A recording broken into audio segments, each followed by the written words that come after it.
السلام عليكم، ان شاء الله تكونوا كامل بخير. توحشتكم خاطر طولت عليكم. هذه مرة وليت لكم بوصفة معسلات ضمن وصفات المعسلات لسهرات رمضان او لعيد الفطر. لما لا؟ واحد المشوك يستاهل تذوقوه وتجربوه، بنين بزاف، معسل حتى للقلب، بعجينة القطايف، بنين بزاف، يهبل وبمقادير متوفرة في كل بيت كما راكم تشوفوا في الفيديو. أحلى معسلة لشهر رمضان رغم بساطتها، مشرفة لضيوفنا مع كاستاي. يلا نبداو مع طريقة التحضير. بسم الله والصلاة على حبيبنا محمد. هنا عندي حوالي 2 مغارف من السكر الناعم، 125 غرام نتاع الزبدة او المارغرين بحرارة الغرفة.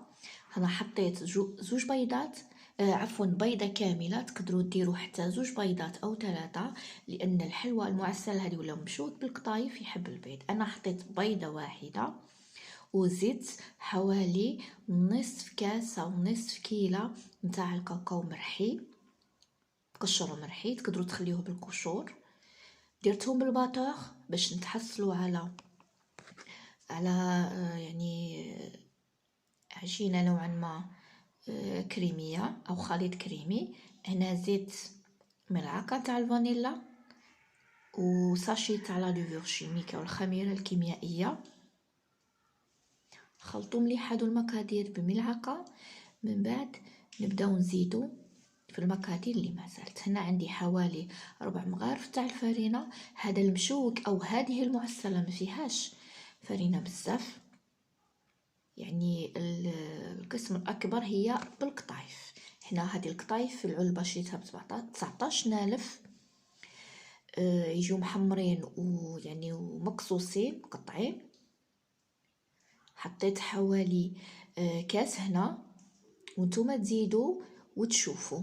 في الحلوات الاخرين حنا نشفوا بالفرينه، هنا نشفوا بعجينه بالقطايف، نخليو العجينه ديالنا اللي تحصلوا عليها نوعا ما طريه، ما نيبسوهاش.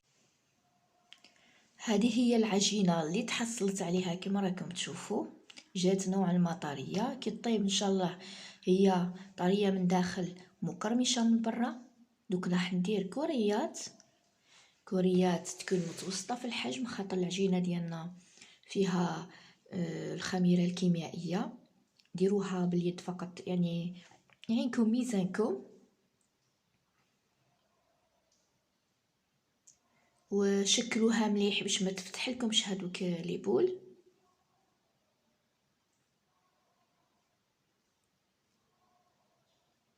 دوك نخدم الكميه اللي جاتني، خدمت هذوك كما راكم تشوفوا، هذيك الكميه اللي جاتني. دوك هنا عندنا بياض بيضه، تقدروا تزيدوا الا ما كفاتكمش بياض بيضه. دوك نرمد هذوك الكوريات في البيض، ومن بعد في الكاوكاو افيلي، وتقدروا ديروا اللوز افيلي. في الحقيقه كانت عندي كميه قليله فقط، حتى والكوريات وليبو اللي قعدوا لي درتهم في عجينه القطايف ابان، خاطر ديجا في داخل في العجينه في الحلوه ديالنا او المعسله تاعنا درت القطايف. نعطيكم جميع الاسرار باش ان شاء الله تنجحكم هذه المعسله. ها هما الحبات اللي جاوني تاع المعسله ديالنا ومشوك ديالنا تاع القطايف. زينتها، حطيتهم في لي كيسات وزينتها فقط بلي فخوي كونفي بالكرز، وكنت شعلت الفرن 180 درجة. كي بداو يحمروا نحيتهم، ما نخليهمش يبسوا بزاف، حوالي 20 دقيقة. هنا حبات الحلوى راهم سخونين والعسل بارد، حطيت العسل فقط من الفوق. تقدروا تحطوهم في العسل ديريكت، انا باش ما يفسد لي الشكل ديالهم حطيت هكذا. والله كان المطبخ ديالي يريح بواحد الروائح تاع قطايف ويعني والحلوى هذه تهبل والعسل.